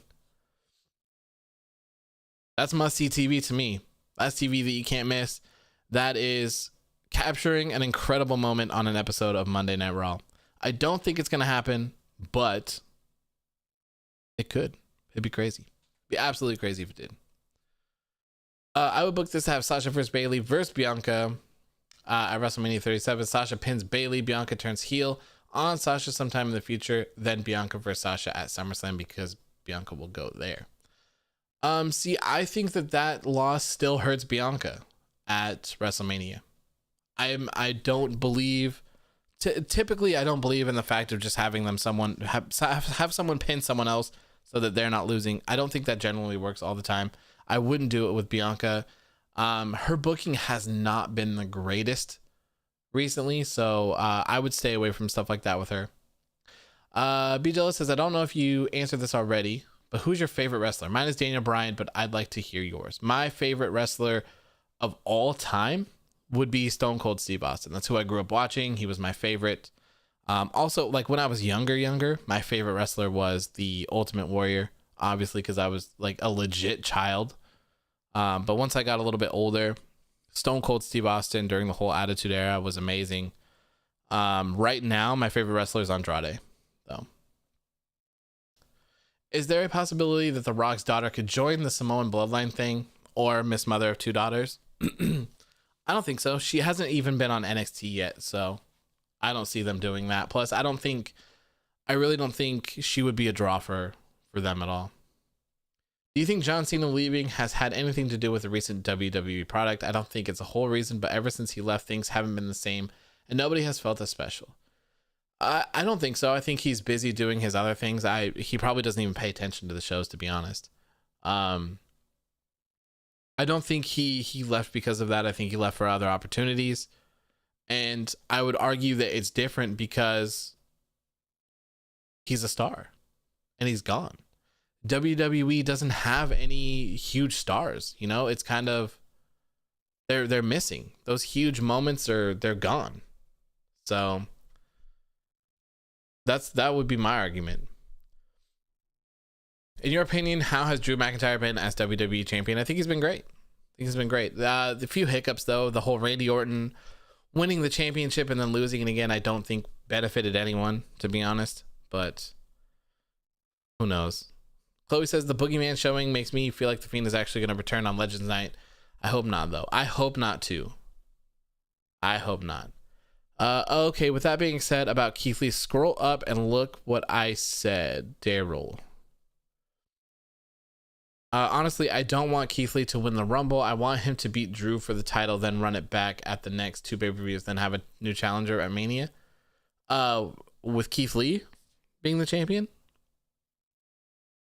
Yeah, I mean, I wouldn't mind that. I don't think they need 2 months worth of matches though, but I wouldn't mind Keith Lee winning. What would be the one thing that would make you turn off your TV during wrestling? If I see Goldberg win the Royal Rumble, I'm done. I'm out for the night. Done. Even though that'd probably be the main event. But I'd be done. I'd be pissed. Oh my god, the post show for that would be insane. Absolutely insane. The TLC post show was absolutely insane. So I can't only imagine something like that, how crazy it would be. Anyways, after this tag team match, Carmella gets the win over Sasha Banks. So obviously we're going to be seeing this feud happen once again for the SmackDown Women's Championship. After this, we saw the GOAT, Sonya Deville, all suited up, looking good, walking down the hallway, and everyone was looking at her walking down. They were all on the sides staring at her, so everyone's probably happy to see her back. I saw a lot of people that were like, oh, this is stupid that she's back, and they haven't explained anything. So here's my take. And I guess if you don't know what I'm talking about, Sonya Deville fought Mandy Rose at SummerSlam, is what Chloe said, I believe. So at SummerSlam, and it was a loser leaves WWE match. So Sonya hasn't been seen since then. The reason why Sonya Deville is off of TV is because some creepy asshole was messaging her on Instagram and Twitter and like retweeting all of her stuff. And he managed to find out where she lived, and he like cut a hole in her sliding door and like was able to like gain entrance to her house at like 3:00 in the morning. He ended up sending her a message on Instagram that they saw after that said, I think she was with Mandy Rose at the time. And he said, I'm going to kill that blonde bitch that you're with, and then you afterwards, or something like that. So his whole intent was to like kidnap her and stuff. And they fled the scene. When they found him, cops came. He was still there with duct tape and like a knife and stuff. And he was like, yeah, this is what I'm here to do. So he was arrested. She got overwhelmed with everything, as she should have. Like, that's absolutely insane to think about. Like, Jesus Christ, to not even feel comfortable in your own home would be insane. So she took some time off from TV, so that is why all of that happened. So now she's back, and I'm very surprised to see her back. She hasn't been gone for very long, so very happy to see that she's comfortable in being back on TV and everything like that. So my thing is, I think she's not actually signed. I don't think she's actually back. I would say that this is her returning to maybe talk to Adam Pearce or something like that. So I think that the story will develop. I at least hope it would. That's what I would do. So hopefully we'll see something play out with that. But with that being said, I'm very happy to see her return. I think Sonya Deville is fantastic. I think she has everything it takes to be a another type of Ronda Rousey, to be honest. I think she's that caliber of a fighter. She was an MMA fighter as well, so I think she could pull it off. I do. Who do you think is the WTF pick to win the men's Rumble? I would say that would have to be Goldberg, I guess. Sonya was Seth's replacement for returning. Possibly, yeah, possibly. Kind of random, but would you mind Carmella and Chelsea being a team? Carmella and Chelsea Green? No. I guess you could kind of make that fit if you wanted to. I don't mind them developing teams and stuff, but if they're going to do it, I just wish that they would stay to it. That's all. That's all I want. Malik says, are the AEW ratings in? No, the ratings from Wednesday's TV shows are not in yet. They will be in on Monday, January 4th. So I'll be posting those. Jeremy said, this show was trash. Yes, it was. I hope Bayley is Sonya's first official feud. Yeah, I wouldn't mind that. Jeremy says, people need to understand that just because the main event was good doesn't make the whole show good. Yeah, that bothers me a lot where I see people say that. And I mean, you can go the opposite way as well. For me, I enjoyed most of Raw the other night. I absolutely hated the ending to Raw. The cliffhanger of catching a human being on fire is ridiculous. And just to close off the show and then be like, oh, we'll find out what happens next week, is dumb, especially when you have Raw Talk that is right next to the ring where that would have happened. So it doesn't make sense. Marcel says, yes, they are in. Check PWI. They are not in, but I will check. What PWI Insider? I'll look. I just looked on Showbuzz the other day. Okay, so I'm looking on their website here. I guess let me just search Dynamite. I don't know. I think you can post links, Marcel. So if you want to post the link in there, I'll check it out and bring it up. But I guess while I wait, I'll go to Showbuzz. Delays. Wrestling Inc. I'm like positive that they're not out. They might have some working numbers, but they're not out. Imagine if Berg wins the Rumble. Yeah, I'd rather not. I'd rather not. Do you think Nikki Cross will eventually get a new theme, or Peyton Royce? Technically, they do have new themes. They're not very good, but Malik says, I think AEW clocked in at 2+ million viewers. Will not mention Randy Cliffhanger Orton until Monday. Yeah, they were advertising it tonight for SmackDown. Like, did Randy Orton burn Alexa Bliss alive? Tune in on Monday, Legends Night, to find out. Like, no. How about not? Comicbook.com, huh? Let's take a look-sees here. AEW Dynamite viewership and ratings for Brody Lee tribute posted on December 31st. Wednesday night edition of AEW Dynamite featured a show-long tribute to the late John Huber. According to a report from Pro Wrestling Torch. Oh God, Pro Wrestling Torch. Don't get me started. Don't get me started. The show drew 977,000 viewers on the night, which was a large increase over what the show drew 1 week earlier, 775. The number was also significantly higher than the viewership than NXT, head-to-head 586. We typically rely upon Showbuzz daily for the official Nielsen ratings and viewership figures. However, due to the holiday, those numbers will be delayed until Monday. However, the Torch is a reliable outlet for ratings, and we have no reason to doubt their data. Okay, so let's see what these people got to say over here. Did they actually link it? No, they did not. Of course not. God. I don't know how to do these. Never been on this website before. Dynamite reports. Didn't someone just say it was over 2 billion? They are accurate. I don't know, man. I don't know, man. After seeing that one asshole. Quarterly tribute show. I don't know. I can't find it on their actual website. It's fucking terrible. But I don't know. This one from comic book that Marcel sent in. So apparently Dynamite drew 977K with a 0.4 in the key demo. NXT had 586K and they did not give the demo. 0.12 in the demo. That's terrible. Interesting. Very interesting. I guess we'll see how well these hold up. I would be surprised if 977 is the number.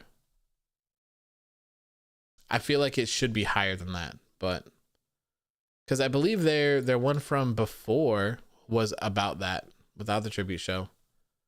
Let me see if I can. I'm scrolling down my Instagrams here to find it. Let's see what they had the week before. Wednesday Night Wars. So 806 was the previous week. So I don't know. How would I book WrestleMania 37? I don't know. I think that's maybe a topic for Sunday that we could talk about. I'm going to do a Sunday Q&A if you guys want to tune in on Sunday. So, who would you book as number 1 and number 2 for respective Royal Rumble matches? I'm not sure. I think that may be a topic for Sunday as well, where we can go in more details for things. I would be mad if they did all that just to show The Fiend taking Alexa's place. It'll be interesting to see what they do, and it'll especially be interesting to see where it is on the show. If the show does not start off with that, I feel like it's incredibly dumb. They waited for like an hour and 40 minutes to talk about Randy Orton setting The Fiend on fire, so that was crazy. The AEW ratings read is what I'm calling this. There you go. There you go. All right, so we're almost at 2 hours once again, so let's go ahead. Let's wrap this bad boy up here. The Street Profits did a 2021 predictions, but they weren't that great because they had no idea that Uncle Rob and Ziggy were right behind them, ready to attack. They're supposedly going to be, I don't know if they're going to be called this or not, but they were both wearing shirts that said Dirty Dogs on them. Terrible tag team name. Terrible tag team name. If Dolph Ziggler and Robert Roode need a tag team name, it's everyone's favorite uncles, okay? Uncle Rob and Ziggy are everyone's favorite uncles. That's just how it is. One of the things that I thought was absolutely hilarious, let me bring up my Twitters here so that I can tell you the quote. When this attack was going down, Corey Graves said, as the SmackDown tag team division continues to heat up. Corey Graves, what tag team division are you referring to? Because there isn't one. The SmackDown tag team division is the Street Profits, who are the champions, the Dirty Dogs, and Cesaro and Shinsuke Nakamura. Like, relax, bro. Okay, just chill. So I thought that was pretty funny. Of course, we're gonna see Street Profits go up against the Dirty Dogs. I see the Street Profits retaining. Who will be their challengers going forward? Who will be dethroning them? Your guess is as good as mine. I have no clue whatsoever. Marcel says, who is Wrestler of the Year? I would probably give it to Drew McIntyre.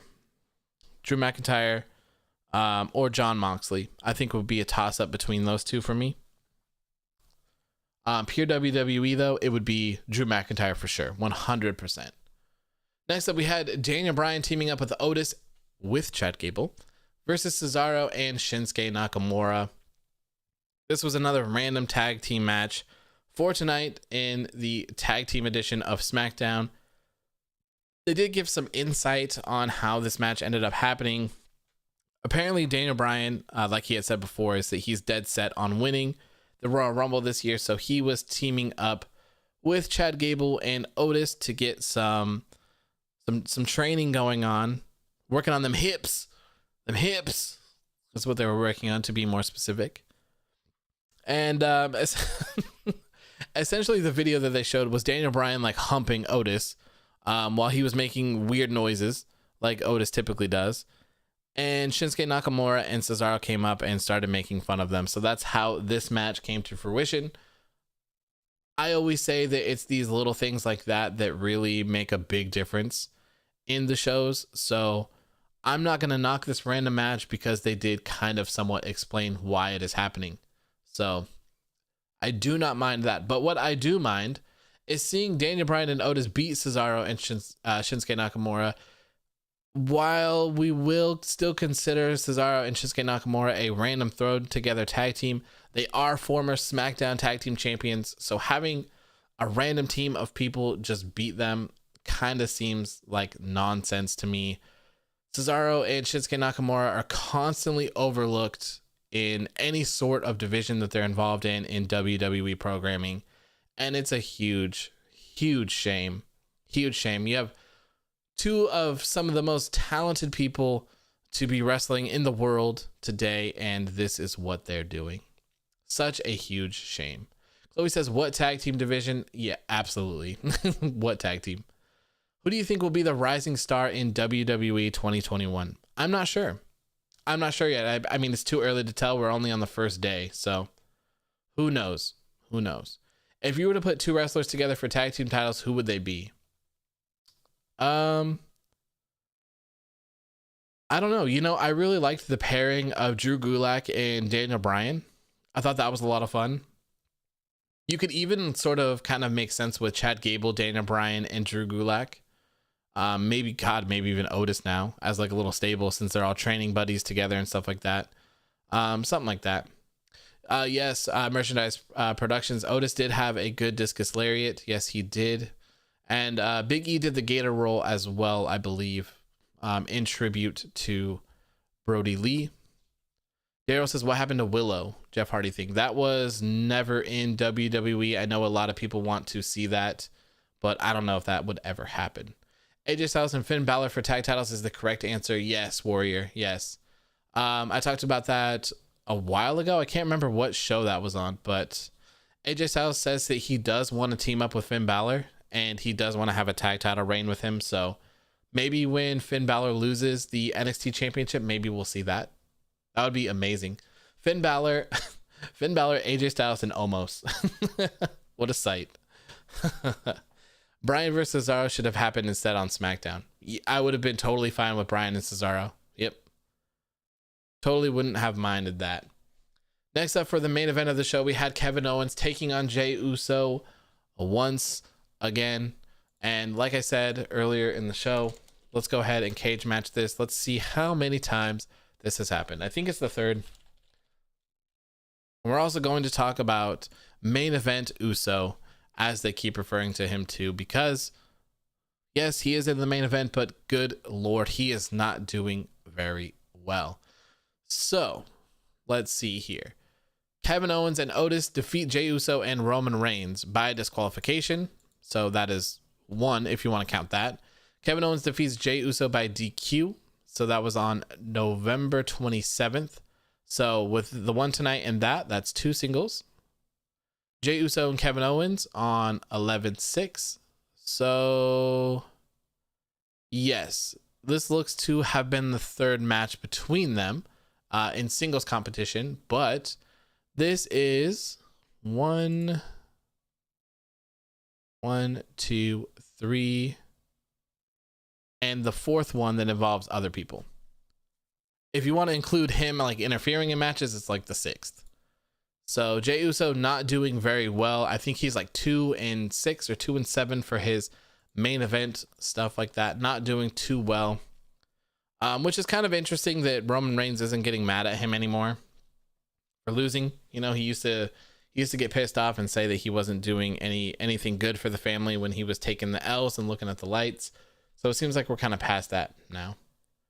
So very interesting. So overall, this was not a very good episode of SmackDown. It was pretty bad, to be honest. Nothing really developed other than the Kevin Owens and Jey Uso stuff. So I don't think this is worth watching if you haven't watched it yet. If you want to be caught up on the show, I would just check out their things from Twitter or the stuff that they post on Hulu or YouTube. Just look at the Roman Reigns and Kevin Owens and Jey Uso stuff. I think that's really the only takeaway from tonight other than that, which is a huge shame. Like I said earlier, the Christmas show was so good. So to see this to see it be followed up by this is very, very sad. Not a great way to kick off the new year. I thought that maybe they'd be, coming in big. And I was really kind of expecting to see Jimmy Uso debut, or I guess not debut, but return at the end of the show as well. So that didn't happen. So I guess I kind of psyched myself up for that one. I guess that one's my fault, but other than that, pretty forgettable. Chloe says, I thought Roman was going to throw Jey off the Thunderdome after KO. That would have been crazy. And I guess that's something to mention. That was a really cool visual, seeing them fight up there in the Thunderdome with all the LED boards and all the people up there. I thought that was a pretty cool touch. I know Willow was never a part of WWE, but I heard it was supposed to be Willow versus The Fiend some time ago. Daryl, I think that's just everyone kind of trying to will that into existence. I don't think that's ever been an actual plan. I don't think I've ever heard any solid evidence of Willow being brought to WWE television. So I think that's just kind of a fan thing. Kind of like, how Liv Morgan being a part of The Fiend's crew is like a huge fan thing. I think that's all just that. Chloe says, I was hoping while Kevin was beating up Jey, Roman was going to drag out a beaten up Adam Pearce. That would have been cool as well. That would have been cool. I wouldn't have mind seeing that.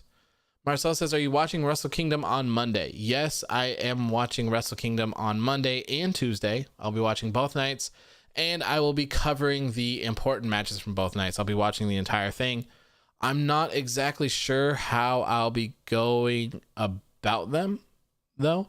I will be posting for sure. I might do a watch along for them. I don't know if you guys are up at like 1 a.m. to like 3 a.m. or not. I am. So I'll be watching it, and I'll be covering it on Instagram and Twitter as well. So if there is enough want, then maybe we could try out a watch along here. I did reach out to Fight for some codes. They told me to check with them on Saturday or Sunday to see if they have any. So I'll let you guys know then. It'll be kind of a last minute deal if there is a code giveaway, but you can always check on Instagram or Twitter for that. And if there is, I think it'd be cool to do it on the Sunday giveaway show where we will announce the winner. So we will go ahead and see. I'll let you guys know what they say when I hear back from them. But yeah, that's going to do it for the show tonight. Thank you guys for tuning in. I really appreciate it. It means a lot. It was a good way to start off the new year, just hanging out with all of you guys. I do have a lot of stuff planned for this year. Should be a big one. Should be a lot of fun.